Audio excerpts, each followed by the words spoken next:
Sir நீங்க தான் Rapido book பண்ணீங்களா? சார் இறங்குங்க முதல்ல. என்னம்மா அதுக்குள்ள வீடு வந்துச்சு? சார் நீங்க குடிச்சிருக்கீங்க, நீங்க வேற ரைட் புக் பண்ணி போங்க. ஏய், நீ ஒரு ரேபிடோ டிரைவர், நீ என்ன பார்த்து குடிகாரன்னு சொல்ற? நான் நினைச்சேன்னா நீ காசு அதிகமா வாங்குறன்னு உன் மேல கம்ப்ளைண்ட் ரைஸ் பண்ண முடியும். பாக்குறியா? சார் நீங்க என்ன வேணா பண்ணிக்கோங்க, இப்போ நான் இந்த ரைடை கேன்சல் பண்ண போறேன். குடிச்சிட்டு வந்தது மட்டும் இல்லாம உங்க பொண்ணு வயசு இருக்கிற ஏன் மேல போய் கைய போடுறீங்க? சார் என்ன பண்ணிட்டு இருக்கீங்க? சாவியை கொடுங்க சார் முதல்ல. பைக்குன்னா வராசிக்கிட்டு தான் உட்காருவாங்க. அவ்வளோ பெரிய பத்தினியா நீ இருந்தா ஏன் இந்த மாதிரி வேலையெல்லாம் செய்ய வர? சார் தேவையில்லாம வார்த்தையை விடாதீங்க, முதல்ல சாவியை கொடுங்க. சுமார்.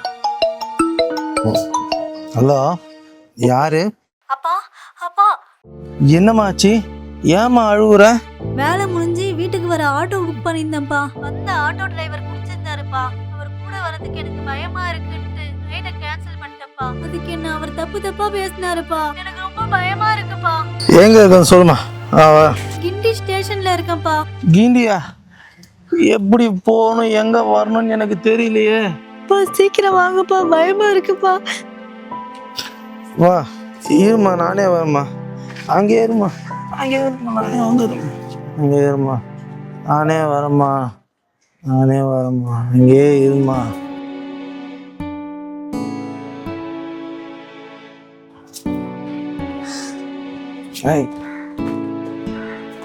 ஹலோ, நான் உங்க அப்பா புக் பண்ண ரேபிடோ டிரைவர் பேசுறேன். நீங்க எங்க இருக்கீங்க? அக்கா, கிண்டி ஸ்டேஷன் பக்கத்துல இருக்க ஆர்ட்ஸ் கிட்ட இருக்கேன்க்கா. சரி நீங்க அங்கே இருங்க, நான் ஒரு 15 மினிட்ஸ்ல வந்துடுறேன். யாருமே இல்லக்கா.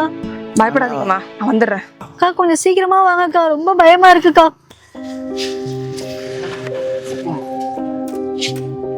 போற நானே வரேன். நான் வரேம்மா. எப்போ நான் வரேன். அப்பா மித்ரா, நீ எப்படிம்மா இங்க வந்த? இந்த அக்கா தான்ப்பா என்னை கூப்பிட்டு வந்தாங்க. இந்த அக்கா இல்லைன்னா என் நிலைமை அவ்வளோதான்ப்பா. அந்த பொறுக்கி யாருன்னு சொல்லுமா. கேஸ் கொடுத்து முட்டிக்கு தட்டிடுறேன். இவனுங்க மாதிரி ஆளுங்களால தான் பொண்ணுங்களால வெளியே வர முடியல. ஐயோ சார், பொண்ணுங்களை பத்தி நீங்க கவலைப்படுறீங்களா? கேஸ் கொடுக்கணும்னா முதல்ல உங்க மேலதான் கம்ப்ளைண்ட் கொடுக்கணும். நீங்க குடிச்சிட்டு என்கிட்ட எவ்வளவு சீப்பா பிஹேவ் பண்ணீங்களோ அதே மாதிரிதான் உங்க பொண்ணுகிட்ட ஒருத்தன் பிஹேவ் பண்ணியிருக்கான். என்னை மன்னிச்சிருமா. நான் உன்னை இவ்வளோ கேவலமா பேசியும் உன் மனசுல நீ எதையும் வச்சுக்காம என் பொண்ணுக்கு நீ ஹெல்ப் பண்ணியிருக்க. என்னை மன்னிச்சிருமா. வேலையில ஒர்க் ப்ரெஷர் தாங்க முடியாம தான் இந்த குடிப்பழக்கத்துக்கே நான் வந்தேன். ஆனா என்னால இப்ப இந்த பழக்கத்துல இருந்து வெளியில வர முடியல. இனிமே நான் குடிக்க மாட்டேமா, என் பொண்ணு மேல சத்தியம். ஐயோ சார், நீங்க குடிங்க இல்ல குடிக்காம இருங்க, அது உங்க இஷ்டம்.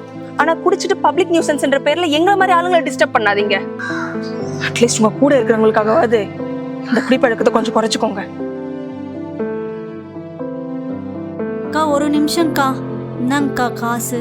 என்ன நினைச்ச நான் அக்கான்னு கூப்பிடுறேன் எனக்கு தெரியாதுமா. ஆனா நான் உன்னை கூட பிறந்த தங்கச்சியை தான் பாக்குறேன்.